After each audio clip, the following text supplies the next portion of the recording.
We're very blessed to have our next speaker with us, who's going to track about over 200 miles in his car before this day is over, just so he could be with us today.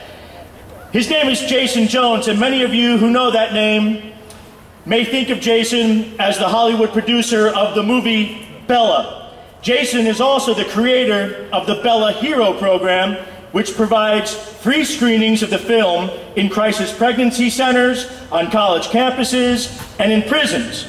There are now over 500 documented cases of babies saved through this amazing movie. Jason's Movie to Movement program seeks to transform the culture of death with a message of truth, beauty, life, and love. Throughout his media-savvy career, Jason has been a champion defender of life. He hosted the Facts of Life radio show, which was broadcast worldwide. He also verbally sparred with renowned pro-abortionists on ABC's Politically Incorrect, Fox, and CNN. Jason has a phenomenal track record of pro-life and humanitarian activism. He has served as the director of Hawaii Right to Life, National Youth Director of American Life League, Public Relations Director of Human Life International, and National Grassroots Director of Brown Back for President. Jason is the global visionary founder of HERO, the Human Rights and Education Relief Organization, and the Great Campaign. Both movements promote the intrinsic dignity of all people regardless of age, status, race, or geography. Jason recently spearheaded a HERO initiative to bring clean water and medicine to suffering refugees in the South Sudan. He courageously visited Darfur, despite the government's warning of unsafe travel. Jason is here with us today to share his tremendous passion for life. He walks the pro-life talk. He's a father of 6, with 4 under the age of 5, including newborn Isabella, and his oldest daughter, who's with us today, Miriam, who recently appeared on Comedy Central, Standing Up for Life. Let's join together in welcoming Jason Jones.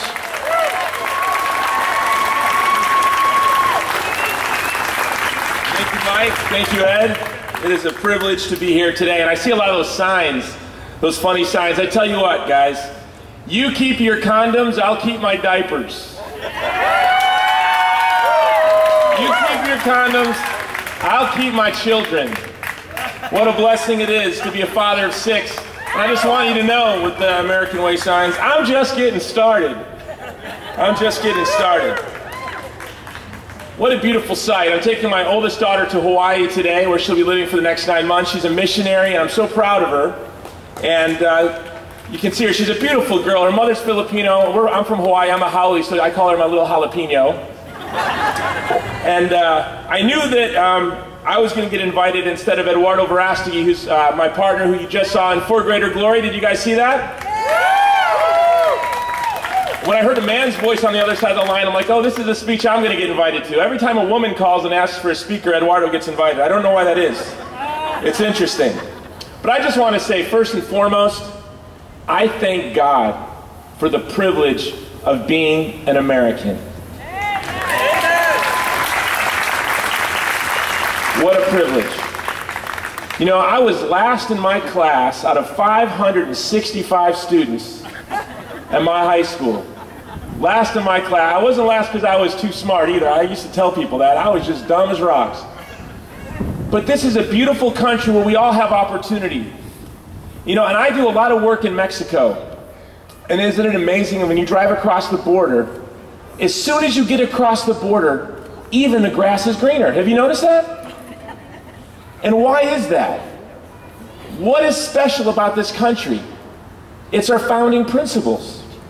When immigrants come here, when Eduardo came here, when my grandfather and my grandmother came to this country, they didn't come because they read the Federalist Papers. They came for economic opportunity. But that opportunity was born out of the founding principles. First and foremost, that we are endowed by God with inalienable rights. And for 40 years, we've been taking an axe to our founding principle with Roe versus Wade. And now, President Barack Obama is taking an axe to religious liberty. And we have to ask ourselves the question, can the tree of liberty continue to stand when we allow folks to take axes to the roots every day? And all of the blessings and opportunities and privileges that we've been given are because of the sacrifice of our ancestors, because of the courage of our grandparents who came over here, who struggled, who worked hard, who gave us all of the blessings and opportunities that we have. And then we have to ask ourselves, are we willing to struggle and work as hard as they were to pass on the blessings of liberty to our posterity? And when I look out there, I say, yes, we are. And I also want to thank God for the privilege of being a Catholic.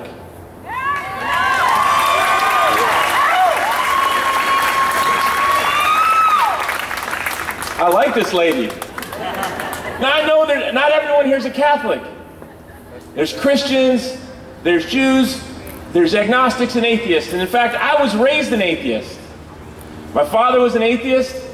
The most dominant religious influence in my life was my grandfather, who was a Scientologist. I know, that's funny. But it's true. And so to me, being a Catholic is not something I take for granted. It's a gift and a blessing, and I thank God for it. And I thank God for the church. Because even though until just 10, 15 years ago, I was a rabid anti-Catholic. Although even as an anti-Catholic, I would have never thought to force Catholics to pay for abortion, something that sounds just bizarre and unthinkable. But I thank God for the privilege of being a Catholic, and we need to fight for our church. We need to fight for our church. My great-grandfather was a war orphan who stumbled into an orphanage in Germany.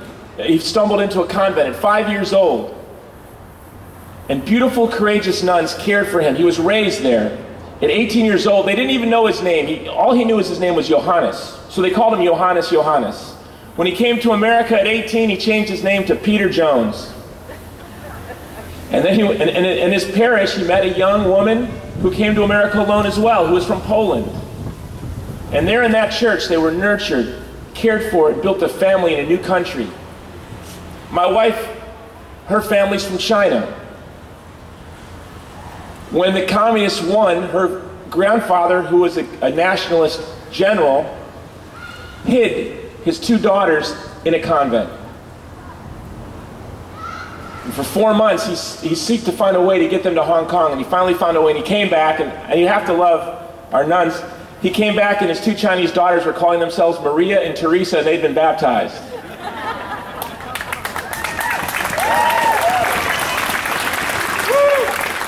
And they smuggled them to Hong Kong, and they came to America, lived in Bronxville, New York, and I thank God for the church, because if not for the church, my mother-in-law would have been murdered as a young girl, my wife would have never existed, and my beautiful children wouldn't be here. We need to fight for the church. You know who else I thank God for? I thank God for a beautiful human being made in the image and likeness of God, a beautiful human being, although he's very confused. I thank God for Barack Obama. I thank God for President Obama, because God is using him to wake us up. We have been asleep.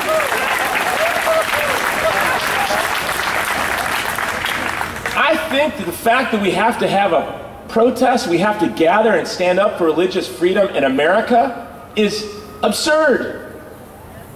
It doesn't make any sense that we would have to stand up for the fundamental founding principle of this nation. But you know what is equally absurd, or maybe even more absurd? That every January we gather to stand up against abortion. For 40 years we have been denying the dignity of the child in the womb.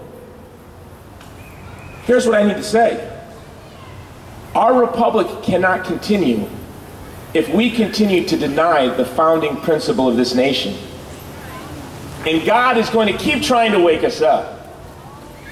And President Obama has given us a loud, very loud alarm clock. And if we hit the snooze button on this one, I don't want to know the noise that he's going to make next. We have to wake up. We have to wake up. And I want to challenge us to go on the offensive, not the defensive. We need to go on the offensive because for too long we've been giving up too much. And I want to echo Dr. Ted Baer. First of all, now maybe this is just because I work in Hollywood, but we need to take back Hollywood. Damon of Athens said, allow me to write the songs of my nation. I care not who writes the laws. We as Christians need to take back the song of our nation. There's a beautiful movie, I already promoted it once, I'll probably promote it 3 more times in my talk, For Greater Glory. That's our song. That's our song. And I look to Poland. When the Nazis rolled into Poland, a young man, Karol Wojtyła, Pope John Paul II, the Nazis forbade Catholic and Polish expressions in art. And so with his friends, they put on clandestine plays celebrating Catholic and Polish themes. We need to look to our Holy Father as an example. He risked his life. All we risk is dirty stares across dinner parties. I'm not worried about that.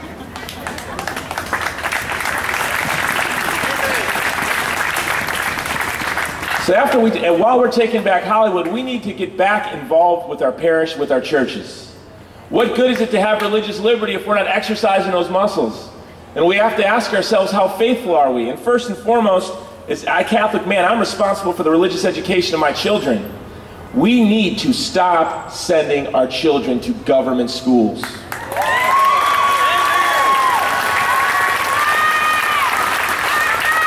That's going on the offensive. That's going on the offensive. It is no wonder Barack Obama thinks that he's going to tell us what health care to have. Why not? They've been teaching our children, right? My daughter and I were often on Skid Row in LA. And one of my greatest frustrations is we're not there, church. We have ceded charity and caring for the poor, what they call the safety net, to the state. And I can tell you, the state is doing a horrible job caring for our poor, caring for those who are suffering the most. Just yesterday, I was on Skid Row in Los Angeles, working with the homeless, and I asked a woman, I said, what can we do to help you more? What do you need? What's the biggest problem right now with this community? And this homeless woman said, do you know they give us $200 cash every month? I said, yes. She said, what percentage of that money do you think goes straight to drug dealers? I said, I don't know what percent. She said 100%. 100%. We keep ceding more and more and more of our responsibility over to the government. Dr. Baer said it, first we did it with marriage, and then we did it with charity, and we did it with education. And now they're telling us as Catholics, we have to fund abortion. And Barack Obama said, Catholics, you've got a year to get right. Did you guys hear this? You've got a year to figure it out. I'm going to give you a year to figure it out. Well, I've got news for Barack Obama. We figured it out 2,000 years ago, and we've been right. You got a couple months to get it right or get gone. And I have a feeling he's going to get gone.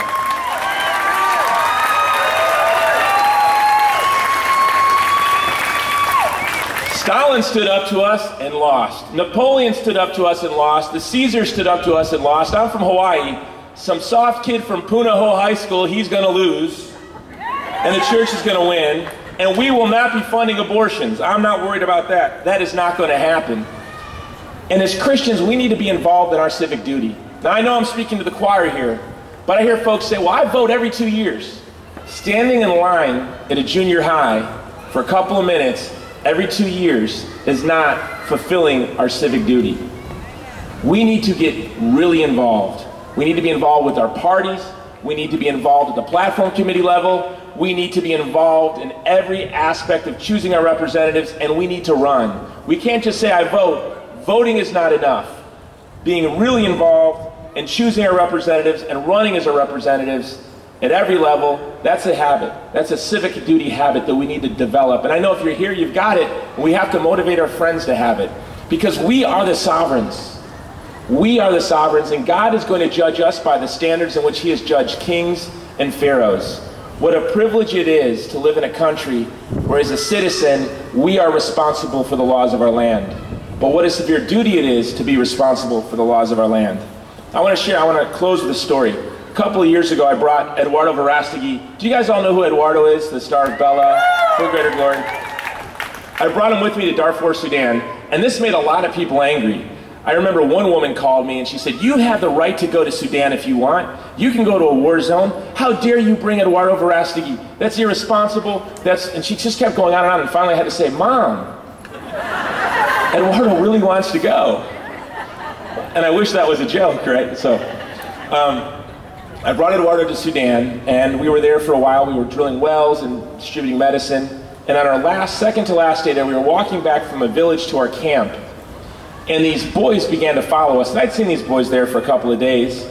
And they were so poor they had nothing, no clothes. All they had were these plastic yellowed rosaries around their neck. That was it. And they were marching, and they were very formal. And it was strange, because we played soccer together, and they came over, and we'd cook for them.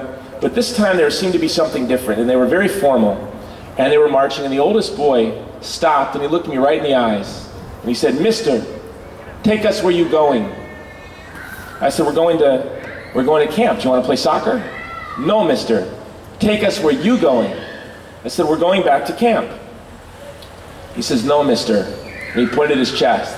He said, "No mano dad, no mano dad, no mano dad, no mano dad. We are good boys, mister. Take us to where you going. Take us to America." And it broke my heart because I knew that I couldn't bring them home. And I took them under a tree. And my friend, who's a Dinka, he's 6'8", a Dinka warrior who's now an evangelical pastor, was with me. And not all the boys spoke English, some only spoke Arabic. And I said, "Will you translate for me?" And I said to the boys, "There's nothing in the world I would want more than to bring you home. But my country won't let me. And it won't be fair to your country because you are good boys who are going to grow up to be great men. And so I'm going to pray every night with my family that God raises you up to be the men that found a new, free southern Sudan." And you know, I believed. I felt better. We prayed.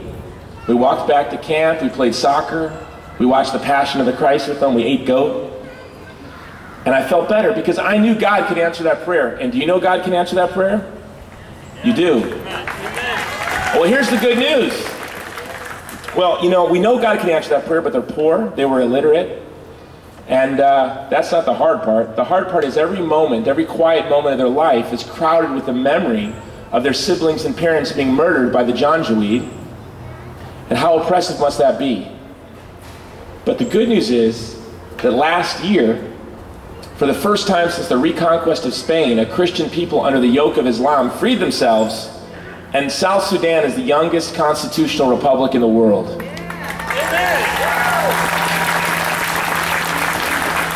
And although they're at war, these boys now live in a place that's safe.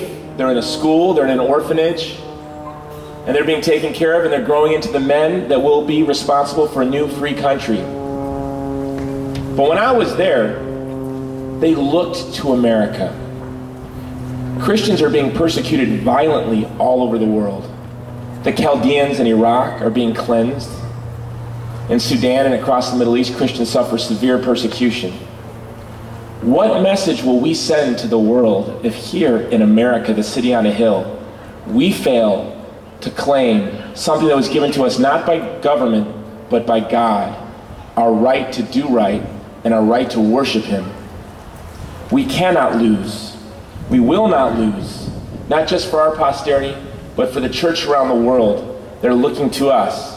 Viva Cristo Rey!